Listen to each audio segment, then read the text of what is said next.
Suivi à cette histoire qu'on suit depuis plusieurs semaines, le Bureau de la traduction devra finalement s'expliquer. C'est le Comité permanent des langues officielles qui a voté cet après-midi en faveur d'une étude, entre autres, sur cet outil de traduction automatique qui doit être utilisé par les fonctionnaires fédéraux dans quelques semaines. On sait qu'il y a énormément de préoccupations quant à la qualité du français.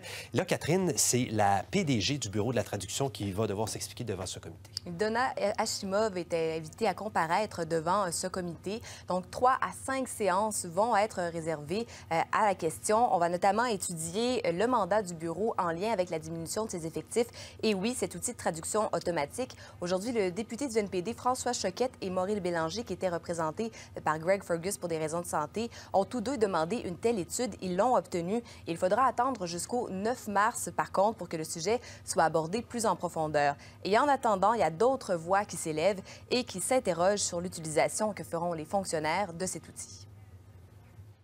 C'était pas ce qui était prévu à l'origine. Donald Barabé a œuvré 35 ans au Bureau de la traduction. Il y a terminé sa carrière en tant que vice-président. Il fait partie du groupe restreint de fonctionnaires à l'origine de l'outil de traduction automatique, qui sera bientôt accessible à tous les fonctionnaires fédéraux. Or, l'une des conditions importantes à sa mise en place a changé. C'est une façon pour aider la politesse au travail. En entrevue à Radio-Canada, la PDG du bureau expliquait que le traducteur automatique servira notamment aux fonctionnaires à s'écrire des courriels lors de communications non officielles. Selon Donald Barabé, il devait cependant être utilisé uniquement à titre d'information personnelle pour la lecture et non l'écriture. L'intention au départ, à partir du moment où c'était communiqué à un ou des collègues, à ce moment-là, il devait avoir une révision professionnelle qui devait être faite. Même si c'est informel.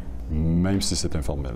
Sinon, à ce moment-là, l'égalité des langues officielles peut être compromise. Pour cet expert en matière de technologie langagière, il est clair que la technologie n'est pas encore rendue là. C'est un outil pour la compréhension de texte et non pour la rédaction à ce point-ci. Et potentiellement, dans 5 ans, l'outil va être assez performant pour faire des traductions de petits courriels et de textes simples. Des traductions obtenues par Radio-Canada avec cet outil avaient révélé de nombreuses erreurs de traduction du langage courant, ce qui fait craindre au NPD que la loi sur les langues officielles ne sera pas respectée. C'est très inquiétant ce qui se passe présentement et malheureusement, les libéraux n'ont pas l'air de changer rapidement comme il se devrait la direction qu'avaient prise les conservateurs. Malgré ces préoccupations, Service public et Approvisionnement Canada a toujours l'intention d'implanter l'outil d'ici le 31 mars prochain. Ici Catherine Lantier, Radio-Canada, Ottawa.